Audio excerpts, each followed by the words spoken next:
छात्रों, हम दूसरी इकाई की चौथी कविता छापा इसका अध्ययन कर रहे हैं।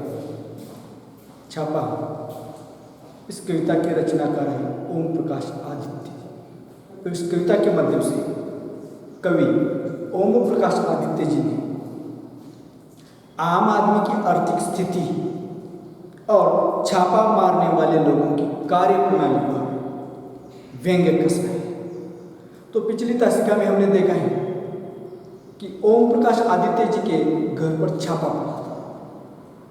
ये छापा छोटा नहीं था, बहुत बड़ा छापा था। आयकर विभाग के लोग कवि के घर पर आ गए थे।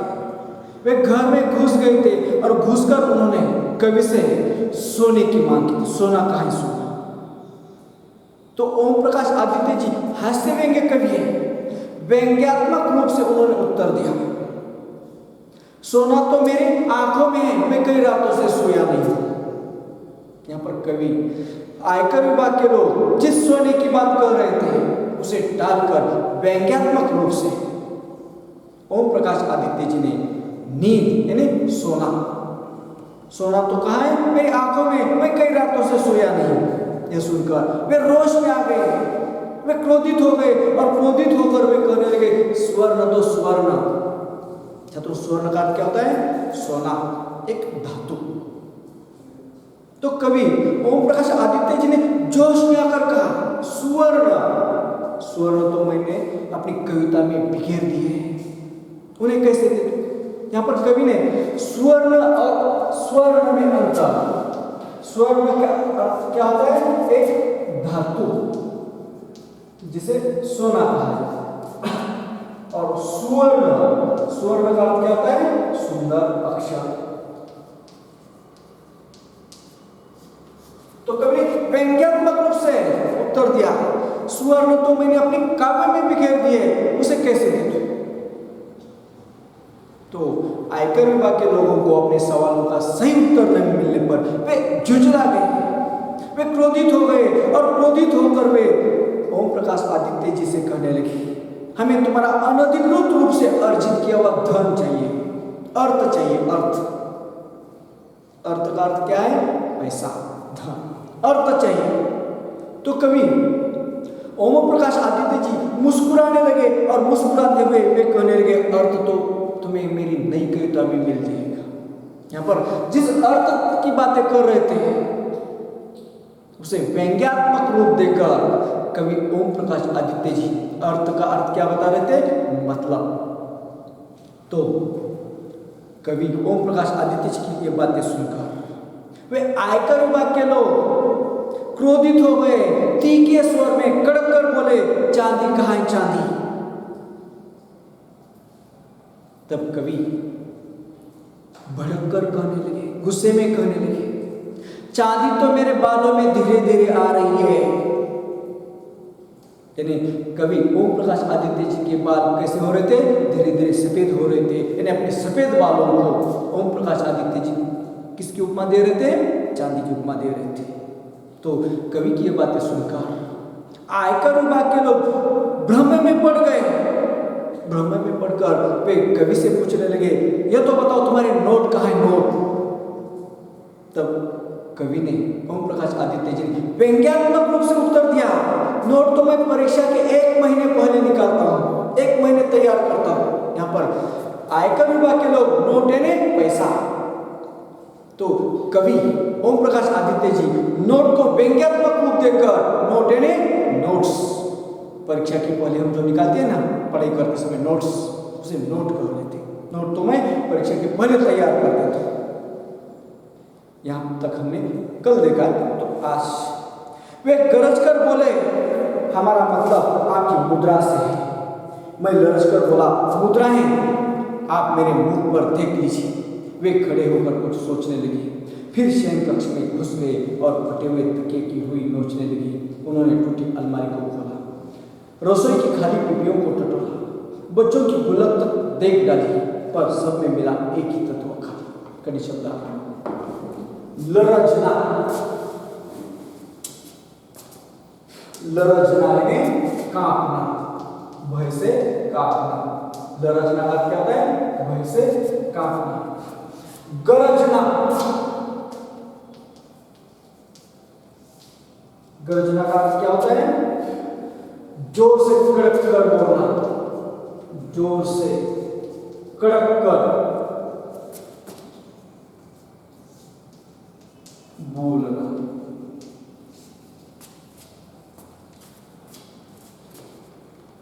पीपी,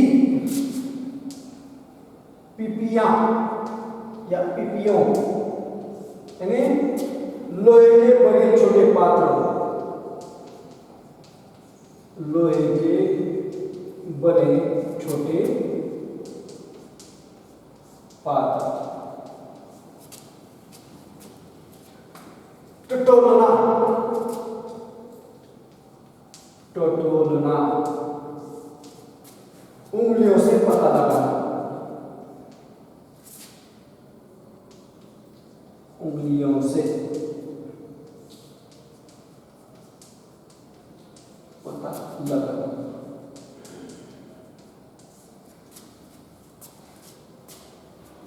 गुल्लक,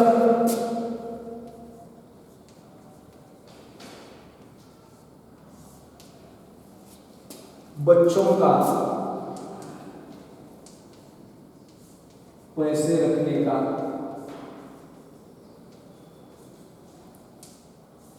छोटा पात्र, जिसे मार्केट में क्या कहते हैं? गल्ला।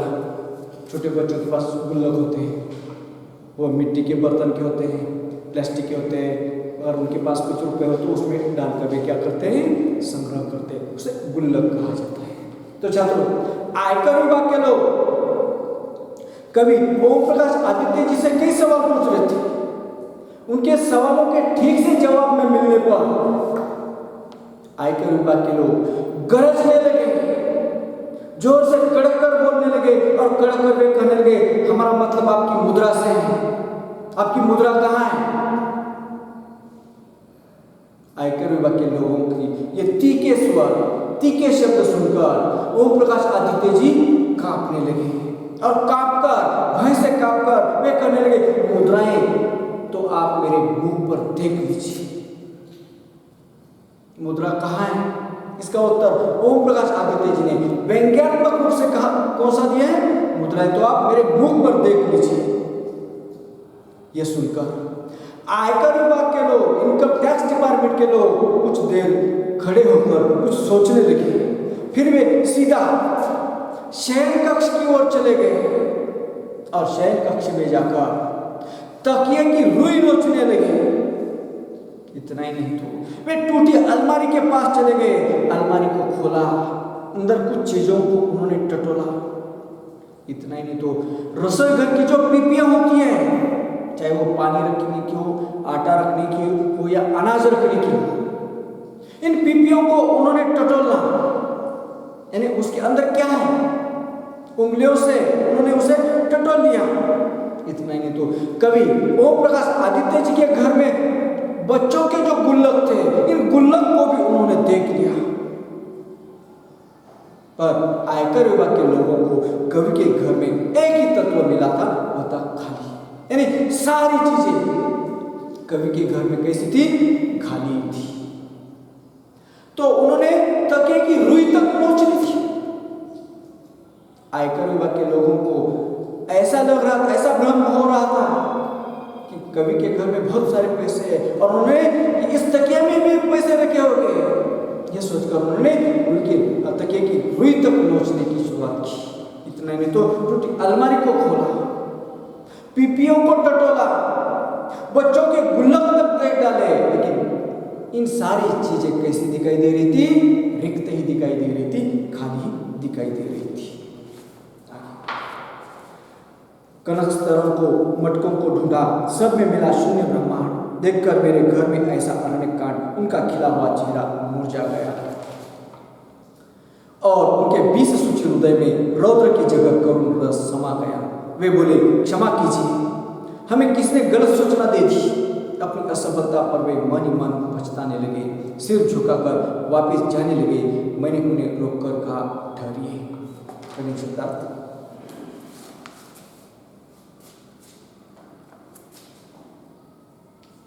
मटका, मटका यानी मिट्टी का घड़ा, मिट्टी का घड़ा।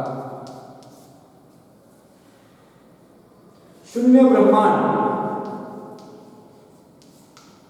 शून्य ब्रह्मांड यानी रिक्त संसार, रिक्त संसार। अरण्य कांड, अरण्य कांड। बिखरा हुआ, बिखरा हुआ। उसका दूसरा अर्थ है रामचरितमानस का, मानस का सोपान कांड, सोपान कांड।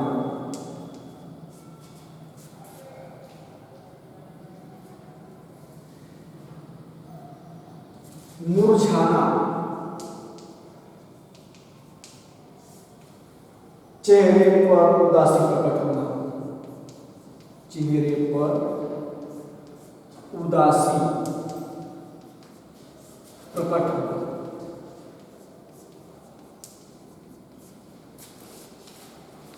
चेहरे पर उदासी प्रकट होना आवश्यकता है।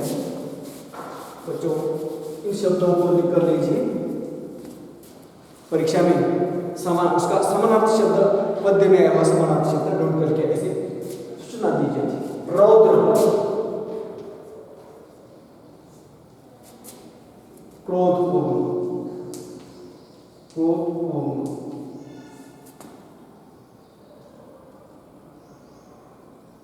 सिर झुकाना, बोल रहे हैं, सिर झुकाना। शर्मिंदा होना, शर्मिंदा होना। पछताना, दुखी होना, पछताना यानी दुखी होना। तो देखिए, तो आयकर विभाग के लोग कवि से सवालों पर सवाल पूछ रहे थे, लेकिन कवि हास्य व्यंग्य कवि होने के नाते वे उनके हर एक सवाल का जवाब हास्य व्यंग्य शैली में दे रहे थे। यह सुनकर आयकर विभाग के लोग सीधा शयन कक्ष में चले गए। वहां के तकियों की रुई नोचने लगे, टूटी अलमारी को खोला, पीपियों को टटोला। इतना ही नहीं तो उन्होंने बच्चों के गुल्लक तक देख डाली थी, लेकिन सारी चीजें कैसी दिखाई दे रही थी? खाली ही, रिक्त ही दिखाई दे रही थी।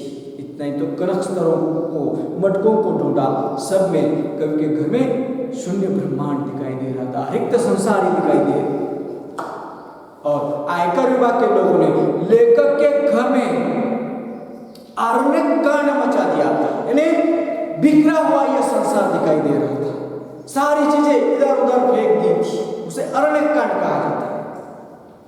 ये देखकर, लेखक के घर की हालत देखकर आयकर विभाग के लोगों का जो खिला हुआ चेहरा था वो मुरझा गया। वे शर्मिंदा हो गए थे, वे उदास हो गए थे, और उनके 20 सूची हृदय में रौद्र की जगह करुणा आ गई थी, करुण रस समा गया था। यानी पहले रौद्र था, जब वे पहली बार कवि के घर में आ गए थे तब डांट रहे थे, नोट का है नोट, सोना का है सोना, वे गरज कर दहाड़ रहे थे। लेकिन कवि के घर में सारी चीजें खाली दिखाई देने पर उनके 20 सूची हृदय में रौद्र की जगह करुण रस समा गया था। तो छात्रों, रस 8 है। रस कितने हैं? 8 है। कौन कौन से?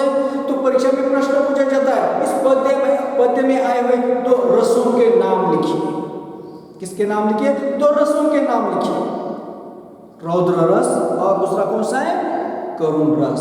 परीक्षा में ऐसी सूचना, एक आकृति दी जाती है, आकृति परिच्छेद में या पद्य में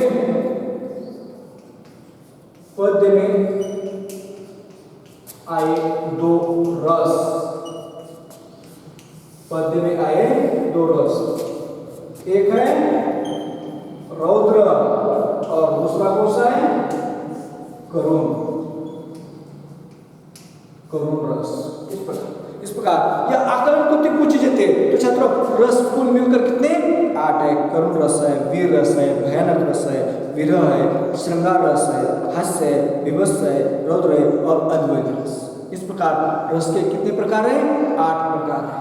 तो यहाँ पर इस कविता में कौन कौन से 2 रसों का उल्लेख हुआ है? एक है रौद्र रस और दूसरा कौन सा है? करुण रस। इस प्रकार तो उनके 20 सूची हृदय में रौद्र की जगह करुण रस समा गया था।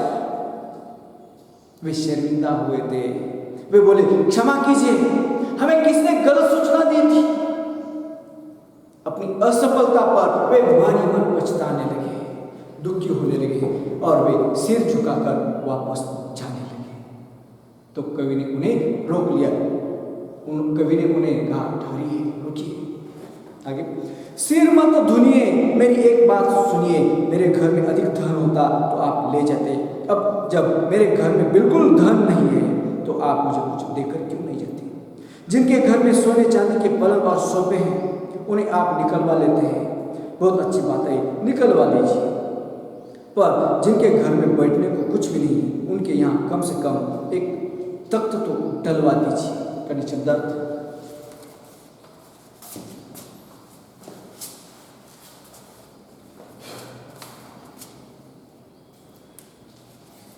सिर धुनना,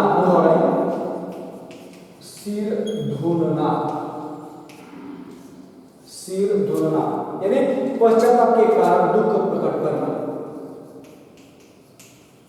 पश्चाताप के कारण दुख प्रकट करना।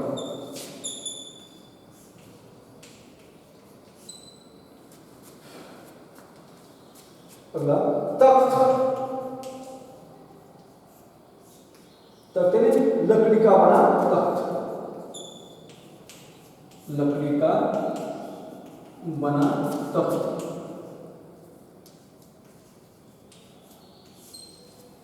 तो देखिए, तो बेचारे आयकर विभाग के लोग शर्मिंदा होकर वे वापस जा रहे थे तो उन्हें ओम प्रकाश आदित्य जी ने रोकने के लिए कहा, ठहरिए। ऐसा कहकर उन्हें रोक दिया और वे उनसे कह रहे थे सिर मत धुनिए, दुख मत प्रकट कीजिए, मेरी बात सुन लीजिए। अगर आपको मेरे घर में अधिक धन प्राप्त होता था तो आप उसे लेकर जाते थे। अब जब मेरे घर में आपको बिल्कुल भी धन नहीं मिला है तो आप मुझे कुछ देकर क्यों नहीं चले जाते? जिनके घर में सोने और चांदी के पलंग है, सोफे हैं, उन्हें आप निकलवा लेते हैं। बहुत अच्छी बात है, निकलवा लीजिए। पर जिनके घर में बैठने के लिए कुछ भी नहीं है उनके कम से कम एक तख्त तो डलवा दीजिए। इस प्रकार का व्यंग ओम प्रकाश आदित्य जी ने आयकर विभाग के अधिकारियों पर कसा था। आजकल की ये जो सरकारी व्यवस्था है, यहाँ पर महत्वपूर्ण वाक्य है। आजकल बहुत सारे लोगों के घर में सोने और चांदी के क्या है? पलंग है, सोफे हैं, उन्हें आप निकलवा देते हैं, उन्हें छोड़ देते हैं। छोड़ दीजिए। लेकिन जिनके घरों में, जिन गरीब लोगों के घरों में बैठने के लिए कुछ भी नहीं, उनके घर में कम से कम तख्त तो डलवा दीजिए। इस प्रकार की यह शासन यानी अधिकारियों की जो कार्य करने की जो पद्धति है, इस पद्धति पर ओम प्रकाश आदित्य जी ने व्यंग कसा है। तो छात्रों, ये जो छापा पद्य था, इस पद्य के माध्यम से ओम प्रकाश आदित्य जी ने आम आदमी की जो आर्थिक स्थिति है, आर्थिक स्थिति और सरकारी कर्मचारी जो होते हैं, आयकर विभाग के जो लोग होते हैं, उनकी जो कार्य करने की पद्धति है, उनकी कार्य करने की पद्धति पर करारा व्यंग कसा है। सचमुच जिनके घरों में बहुत सारा सोना है, चांदी है, सोने चांदी के पलंग है, सोफे हैं, ऐसे लोगों को ये आयकर विभाग के लोग क्या करते हैं, छोड़ देते हैं और बेचारे गरीब लोगों की तलाशी लेते हैं। इस पर ओम प्रकाश आदित्य जी ने व्यंग्य कसा है। तो छात्रों, इस पद्य पर आई हुई जो कृतियां हैं, जो स्वाध्याय है, वह स्वाध्याय अगली दशक में हम